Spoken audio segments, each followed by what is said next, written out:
Well, hi there. Welcome to Unscripted with me, Grace. Now, to start off the show with a quote that I found. It says, and I quote, "When you have a disability, knowing that you're not defined by it is the sweetest feeling."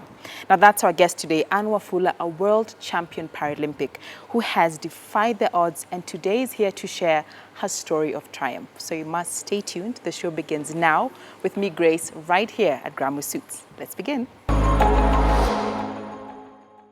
And welcome to Unscripted with me, Grace Salame. A special thanks to Grammar for hosting us. And with me is this amazing lady, Anne.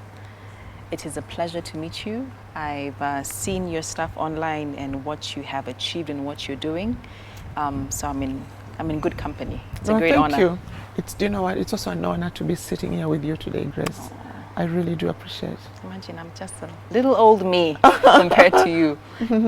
So let's start from the beginning for guys at home to know who Anne is. So you can tell them, who is Anne? Who's Anne Wafula? I would say that Anne is a mother. Okay. Anne is a sister. Anne is a friend. Yeah. Anne is a mentor. You know, Anne is a Paralympian. Yes, Anne is a sport champion. You are. But Anne is also an advocate for, rights for people with disabilities. Because I'll tell you for what, people always think that disability rights are, something that comes second. And I always say, no, disability rights are human rights. They're human rights. They are. Take us back to that time, if you can, growing up back at home in Bungoma, right? In Webuye. Webuye. How was that experience? How was it like growing and dealing with polio every day? What are the challenges you faced?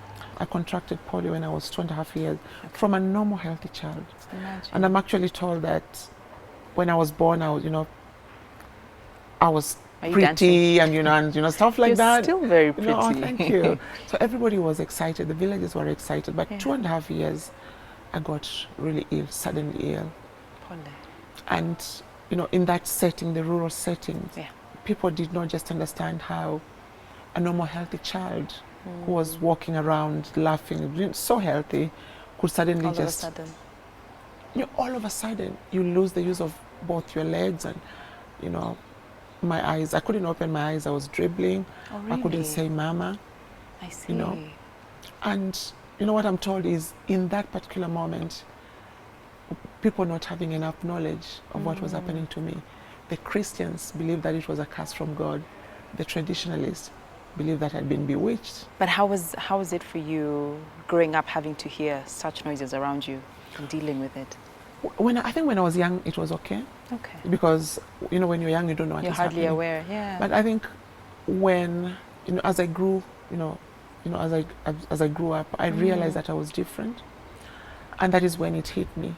When you know that you're different, when everybody else is standing up and running, and then you're crawling on your hands and knees, because without my wheelchair, I can't walk at all. I can't stand up. I'll crawl on my hands and knees. Yeah. So I think that is where the stigma came, because some of the families, some of the family members and the villagers didn't sort of see the need for me to be alive. And so many times they actually asked my dad to abandon me, even let me die. And they Thank God your father didn't. My father loved me unconditionally. And to me, I've always said that actually, he's the father of he is the best. He's the best dad that anybody could ever ask for. Indeed. Because this man believed in me. This man stood by me. Even when the villagers, cast us out, we were cast out. My father moved to Nairobi. And that's how we ended up being, living in Nairobi, because my father was in the army. I see. And he asked for, a house, accommodation. And he was able to bring us, to the city. I saw on a blog you wrote about forgiveness. Which for me it was a very powerful blog. Tell us what led to that decision, and how did growing up in that environment sort of also lead to that place?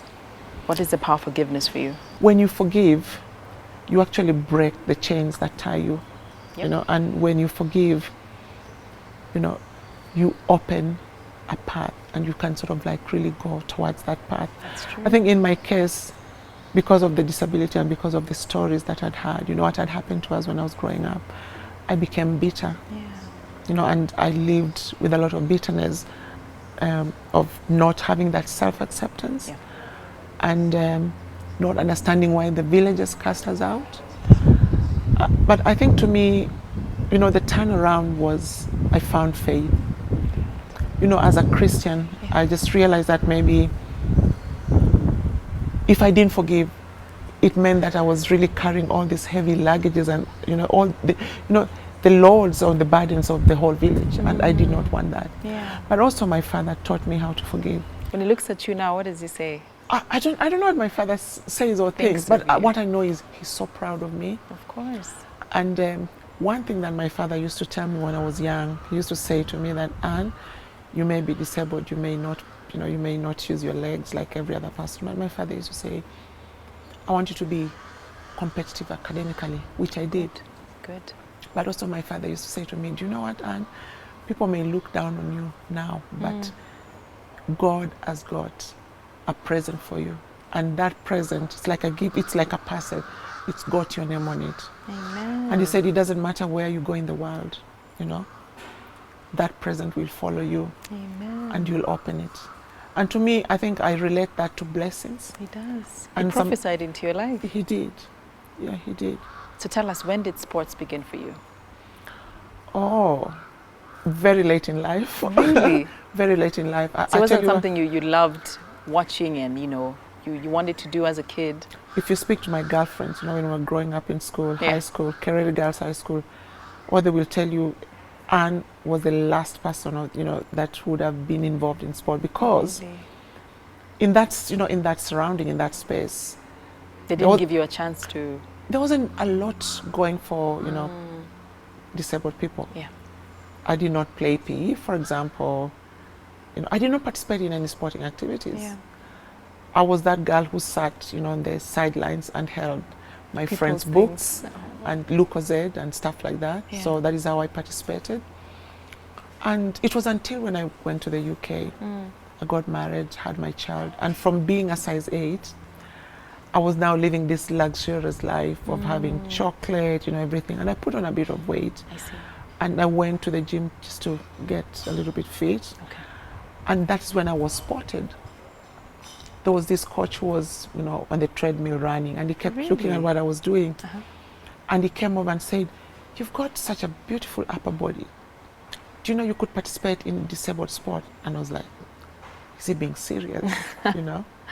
But I was then introduced to wheelchair racing. Oh, wow. And in 2004, I became the first person from Sub-Saharan to participate in actually wheelchair racing at an international, or not just international, but at a Paralympic level. Imagine, on a world stage, how was it representing Kenya, I believe, on that platform? I think, I didn't know that it was a big platform. You didn't? To me, Yeah. I just thought this was another opportunity.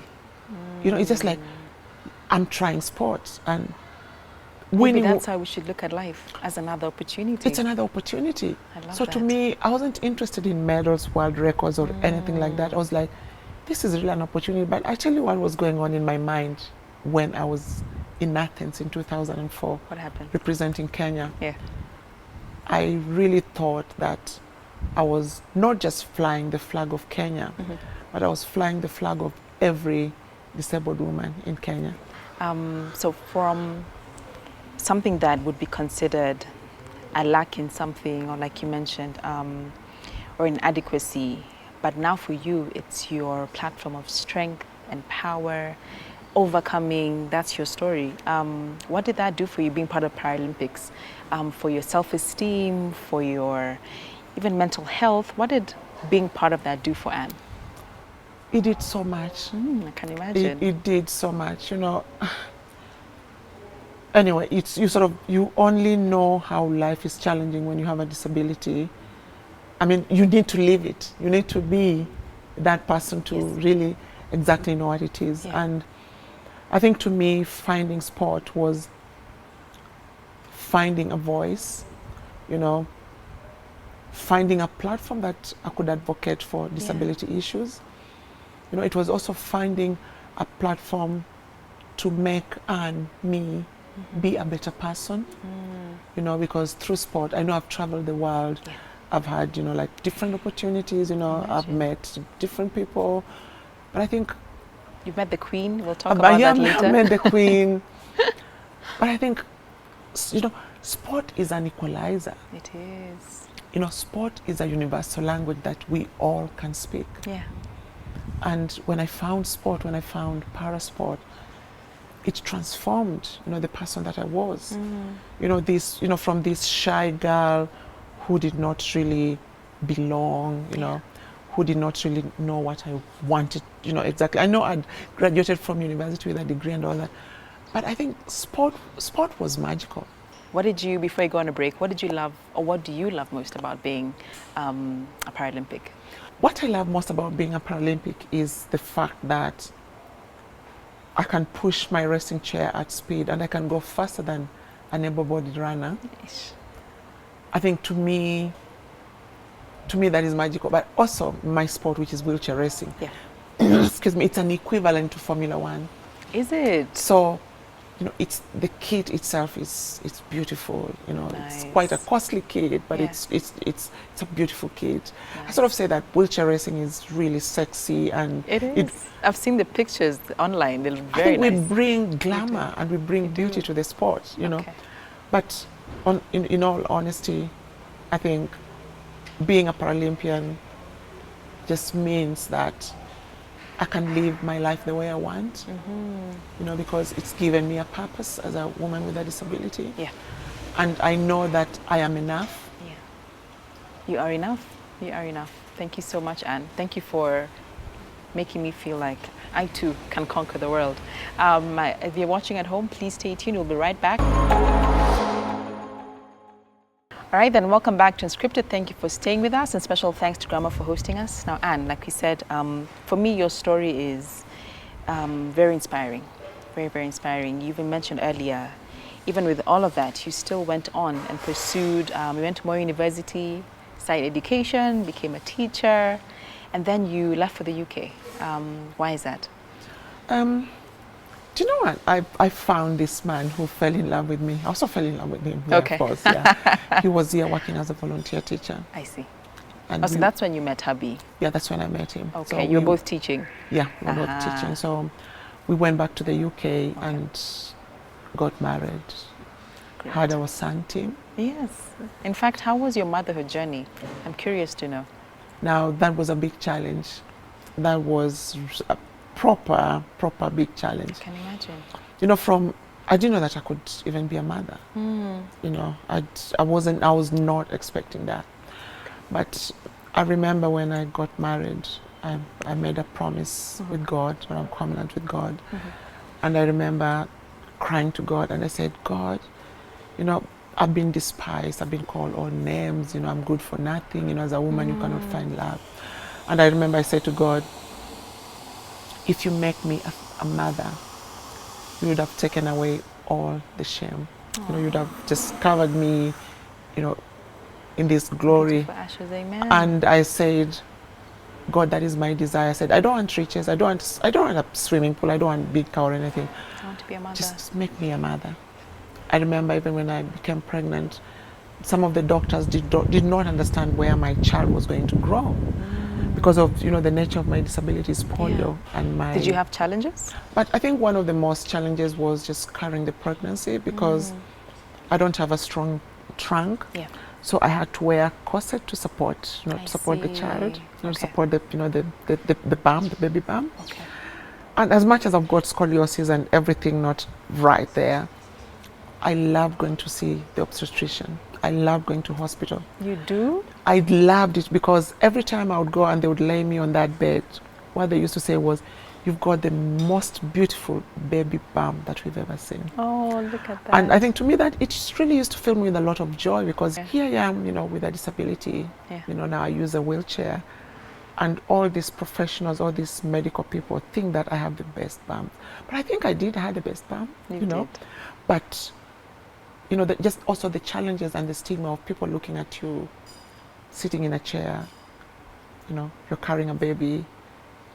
I remember one time I was in a supermarket and these ladies looked at me and they said, who did this, you know, to this poor girl? Did you respond? Did you say anything? I did not respond, but I once did an interview. After that, I did an interview, and Yeah. what I said was, it's like, how do people get pregnant? you know, the way able-bodied women get pregnant is the Same way way you got pregnant. it is the same way a disabled woman will get pregnant. Yeah. You know, you find, I'm not advocating for, you know, sex out of marriage or something like that, but it is a blessing that God gives all of us, you know, human beings. And disability doesn't mean the end of life. No, disability does not mean, doesn't. you know, it doesn't. Disability shouldn't define us. It shouldn't. You know, but you know, the funny thing is, when I was after I finished from the university, there was this guy who was really interested in me because he thought I was cute and, you know, stuff like that. But we could not go out. We couldn't date because his family rejected me because I had a disability. Even today in 2019, do you feel there is a change or a difference in how society looks at the disabled, and we need to change that narrative? Are we moving towards the right direction, or are we still in the same space? To me personally, honestly, I'll say that sometimes we make 3 steps forwards and then we take 4 steps backwards. I know, huh? It's because there's no consistency. And then it's the implementation of the policies. We have very good policies on paper, on documents, but it's how those policies are implemented, but also who is there to make sure that the policies are being implemented. So who is policing, you know, this implementation? That is what we are lacking in the disability community. And I speak both for Kenya here, Africa, and internationally. Yeah. Disability is something that is rarely on the agenda, and if it is, it becomes an add-on. You had your incident in London on a train where there was no washroom that you could use, and you had an accident, and you spoke about it. You didn't remain quiet, you didn't cower, you didn't let that shame you. Did that bring a difference in the society? It did. You know, I tell you what, I never ever imagined that I could have such an accident on a train in a developed nation. Imagine. That is something that would have happened. If it was here, then you're like, yes, you know, something like that would happen. But not in a first world country. Imagine. But it happened, and I was disturbed for some days, and I was like, should I go public about this? And I was like, do I want to be known as the Paralympian who's won medals, who's, you know, glamorous and all that? Because who wants to talk about their real, you know, the personal issues that affects them behind closed doors? Exactly. But then one day I looked at myself in the mirror and I said, if I stay silent, it could happen to me again. And I didn't want that. Well done. You know, so when I went public, so many other disabled people in the UK were like, oh, Anne, thank you for speaking up. You know, it has happened to me so many times. Oh, I could never speak up, you know, because I was so embarrassed. But also some people are like, why do you want to be known as the girl who hurt herself on the train? And I was like, to me, that doesn't really matter, because I tell you what, when we speak our stories, when we share our challenges, we actually become someone else's survival guide. That is true. Look at the many people you reached out to. And there was a difference. They changed the policies, they implemented a few things after that. It's brought a very good discussion, you know. And not just the discussion, but we are holding our politicians to account. Well done. And their delivery. Well done. May that also reflect back home. But also, while you were there, you met the Queen. She gave you an award. That is quite an honor, Anne. From a girl growing up back at home in the village to meeting the Queen and getting an award. How was that moment like? And what was the award for? Well, normally what happens is, you know, like you receive this letter with, you know, the Buckingham Palace seal. Yeah. And, you know... Did you believe it when you first saw it? No, I thought, you know, in the UK there's what we call junk mail. Okay. So I was like, I saw it, it's like, oh, put that, you know, it didn't look important at all. Yeah. And then after some time, I opened it and I was like, could this be true? So I rang Norm, he was at work, and I said, Norm, this is what the letter says. That's your husband? Yeah. Okay. I said, I rang, and, you know, this is what the letter says. And he says, I don't think somebody would sort of use the Queen's name to, you know, to pull a prank, you know. Yeah. But there was a number, so I rang, you know, and, you know, the guy on the other side, you know, when they received it and said, hello, Buckingham Palace, can I help you, please? I put the phone down quickly because I was like, oh, yes, it's real, it's true. It's true, wow. You know.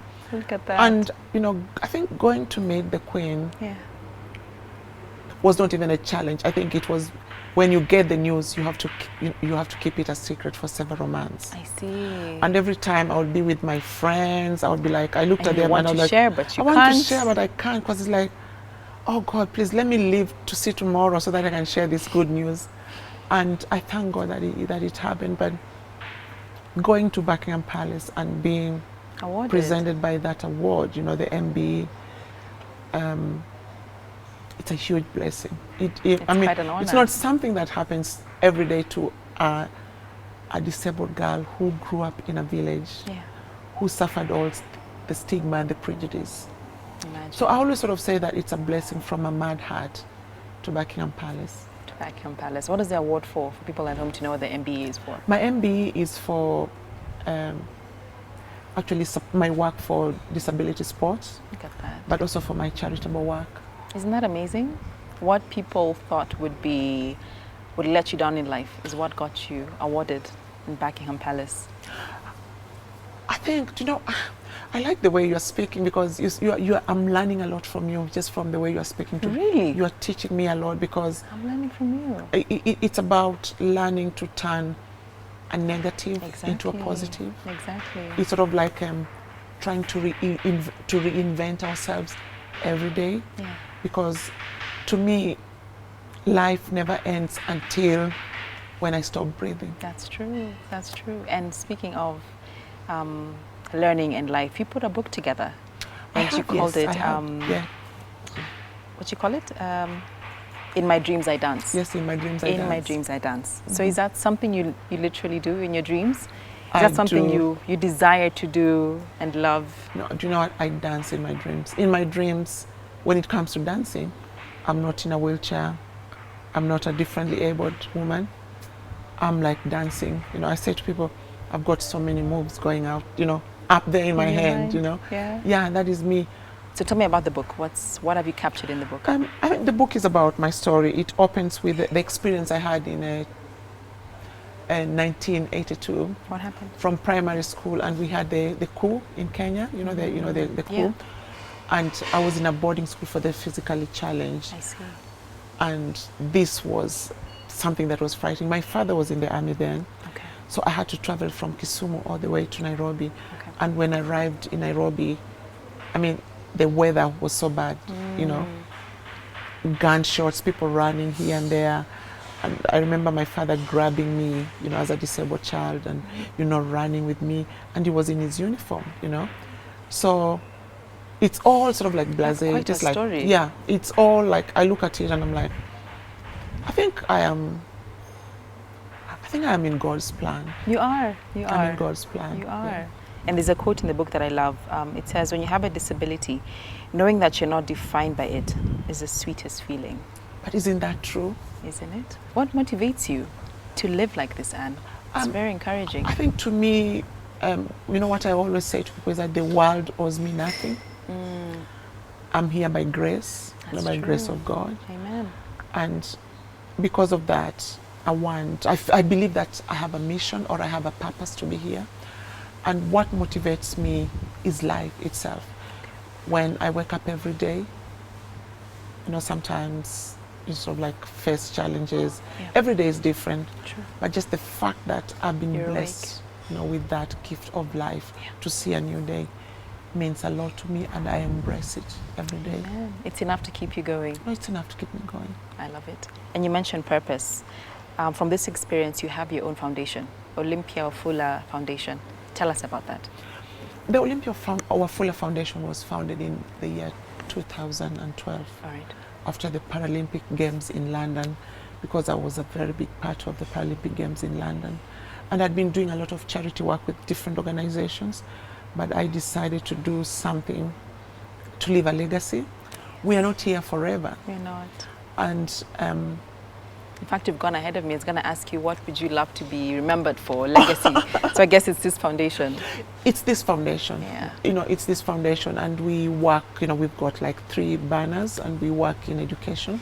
Okay. We give educational scholarships to kids with disabilities. We work with some children from Joytown School, and, you know, other schools in Kenya. Okay. But we also give mobility aid, wheelchairs, walking sticks. Good job. And we also do disability advocacy. We work with governments to and communities to change perception and, stigma. And, also we teach disabled people just to accept who they are. So as you wrap this part, what is your motto in life as Anne? Do you know my motto in life is never giving up, no matter what the odds. Yeah. Never giving up. The challenges are there, but it's also learning to turn a negative into a positive. Indeed. If you had to leave a legacy for your son or a lesson you'd love to leave for your son, what would it be? I think my son is the most beautiful thing that ever happened to me in life. Indeed. Being a mother I cannot even put it in words. I think one thing that I would leave for my son is be the better person than Mom was. Let's take a short break. We'll be right back with Anne and a special friend she has.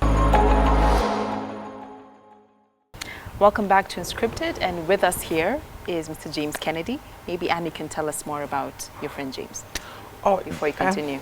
I'm really excited to be sat next to James. Yeah. James is the founder of New York Rugby United. Yeah. And I think what I love about, New York Rugby United is the united, bit. And, James has been telling me about it, but also the passion that James has to, to bring equality to, to the lives of people, to bridge that gap and just to make people feel that they're enough, Through sports. Through sports, and rugby, he's a rugby guy, so So tell me about yourself. Who is James Kennedy? I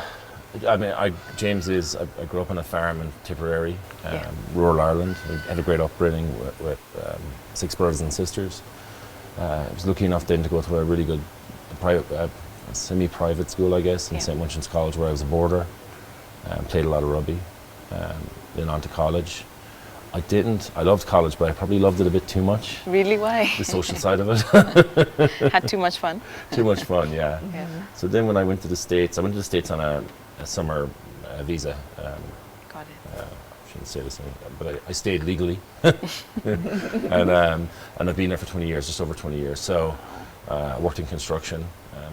And the things I like about New York, looking back, especially now, is nobody really cares where you're from or what school you went to or which family you're from, which in some countries is really important. They just care that you work hard. Right. So that's unusual, I think, in modern society. So you work hard and you can succeed, and there's no limit to it. There's no glass ceiling, really. I mean, there is in some areas, women, LGBTQ communities, there are glass ceilings still, but we're working.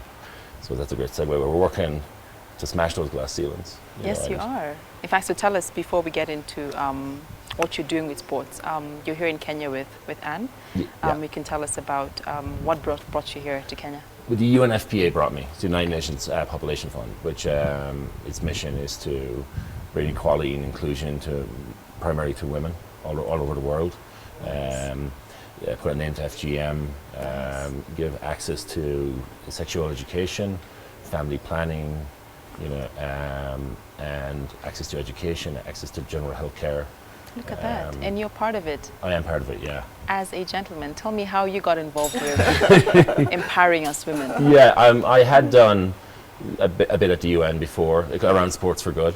And then the UNFPA, I'm going to butcher her name, Nima Magana. She reached out to me and we sat down several times, and I was like, are you sure? I'll do, I think what you're doing is great. I don't know if I'm necessarily the right fit. And she explained that I was the right fit because we can access and reach the people that need to be reached, which is young boys and men. Because if we can change their attitudes, if we can change their social norms, which are not good, we can then hopefully change their lives for better. So for you, where does that come from? Why reach out to the young boys, and how do you do it? Through sport, I'm assuming, but you can tell us more. Yeah, through sport, through our players, through our school visits, through our messaging. We are the only professional sports team in the world with the UNFPA on our jerseys. So we wear it, all the time. We literally wear it on our sleeve, literally. So that means we can constantly talk about it. If someone says, what is that? We can just say, this is what it is and this is why it's important. But how can we practically, for those at home, make a difference wherever we are? Talk about it. open up. You know, I think a lot of it's pushed into the shadows. You know, and you can't force people to change their minds. Well, you can, but it won't work long term. It won't. You have to have conversations. I know that sounds very simplistic. I mean, you need to put education programs on the ground. You need to give women and girls access to education. So they, like a lot of times, they don't know because this is their normal, and their normal is not normal.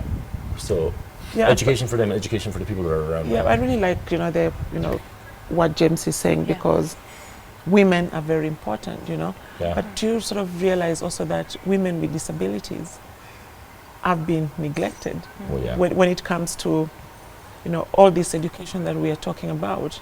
Yeah. A disabled woman. In the conversation. We are not part of the conversation. Yeah.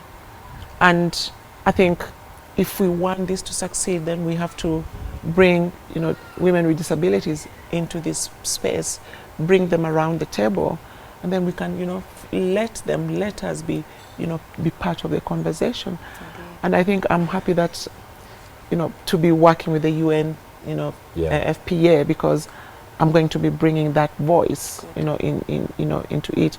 Kenya has some of the best policies around the disabled in the world, and the best laws. We do. But we do actually. But they're not implemented.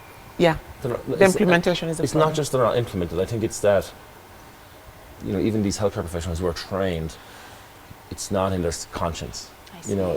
It's this subconscious bias. I think it is mostly subconscious. I don't think, especially in the medical field, people go around and judge people, make conscious decisions to judge people. I think it's, I'd hope it's a subconscious bias. But we just need to get to a place of more empathy. Yeah. Like even if you don't understand or you understand something, I think our natural instinct shouldn't be to turn away or hate. Yeah. It should be to empathize. Yeah. And I hope we can get there sooner rather than later. Yeah. You're right. Yeah. And I think I guess it starts with these conversations, as you're saying. It does. And it's sort of just like we really have to change the narrative so that we stop the labeling, and putting people in boxes. That's empathy and that's conversations, because then you see past the person. You do. You see past the physical.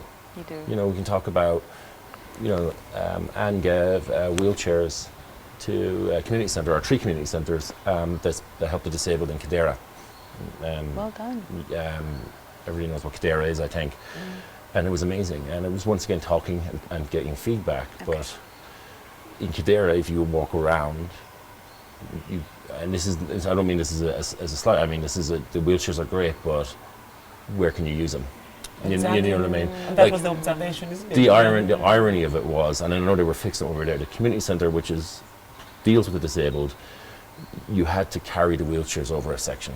You had to carry me in the building. Yeah. So you have the wheelchairs there, but you can't use them. There was a ramp, but about 3 meters or 10 feet of the ramp was destroyed. Oh, no. Now they were repairing it when we were there, in fairness, but the symbolism just around it is very then. appropriate. Okay. Or if you walk back into the slums where people actually live, I mean, it's 2 foot wide or 3 foot wide alleys with an open sewer in the middle. Okay. And this is where the people live. It's So the government has a responsibility. It does. It does, and there needs to be more pressure. I mean, the wheelchairs are great. They can get around. They can go shopping. But the government really needs to step up. So even for you, you had going through your profile, and I think you had mentioned earlier, you also battled mental health. Yeah. I'm bipolar, and I've had. How's that journey been for you, and how? It's been a rough ride. Mostly for the people around me, to be honest with you. I can understand. Because there's extremes, extremes of emotion, depression, which is really tough to deal with. So I'm talking more about that. I've started to talk more about it, and I'm trying to encourage men to talk more about it. And that's men another, especially, right? Yeah. Yeah. So in Ireland, the country of my birth, suicide specifically and depression was a taboo. Yes. It was everywhere. Suicides were misreported as natural death. There was no, like, if you said, as a man, if you said, I'm sad, I'm having a bad day, they'd be like, snap out of it, be a man, have a drink. Exactly. That's completely changed. There was one woman, Joan Freeman, who set up, I could go on about this, charity called Solace House, and they pushed through sports and through communities, but heavily through sports, to change that attitude, having, big tough men say, I've had my depression, I've lost a friend. So it's completely changed. Great. Over years, it's changed the attitude of the country. What's helped you get through it? Therapy, medication to keep me balanced, Okay. and that took a long time to find the right balance. I see. And talking about it, talking helps. Super. Of course, it helps, you know, and it's and that's something that my team is very good at as well, because it affects everybody. It's funny because that is exactly, maybe people who are watching now, James, will be wondering, why is he depressed? You know, what is causing the depression? And I think the message you are sending across is some of these things can just happen to anyone, really. You know, I think depression, anxiety. Anxiety, yeah. Yeah, these are things that can just happen, you know, to anyone. You know, they don't choose or they don't pick who they, you know, it's just like disability also. It's just like disability can happen to anyone. Yeah. That's true. You know? So as you wrap this part, I'd like both of you, if you could speak, you can start with you ladies first. If you can look into the camera and speak to someone who may have a disability and they're probably discouraged, or they look at you and they're like, I want to be like Anne one day. I want to get there and make a difference in society. What would you tell them? I think what I would sort of like to tell you, if you have a disability, don't look for sympathy. Sympathy will get you nowhere, but ask for opportunities. When you have the opportunities, then you can be somebody. I would tell the men and the women and the disabled. I've learned a lot this week, you know, talking to everybody at the UN, working with Shamas, the Robbie Foundation, and working with Anne and visiting the communities. One of the things I learned was, in the Shamas thing, how to develop as a human being. They were trying to teach kids, you be confident, be self-assured, be aware, and that's what I would say is, you know, be confident in yourself, back yourself. This might sound like I'm talking from a pulpit and it's easy for me to say this, but it's talk, express your feelings, you know, tell people how you feel, tell people I want, and I will, and I can, you know, and don't be afraid. There's always bullies, there's always people that ridicule you, and this is true everywhere and every level of society, because they are weak and they are stupid. So just find your voice. Thank you so much to both of you. We appreciate you coming on the show, sharing your story, and we commend you for the work you're doing. Keep at it. To those at home, I hope you learned a thing or two. I hope you were inspired. I know I was, and encouraged. We appreciate your viewership always. Reach us. Our details are right below if you want to contact us. If you'd like us to link you with Anne or James, please do reach us. Reach out to us, rather. Special thanks to Grammar Suits for hosting us. And until next week, always remember, be kind.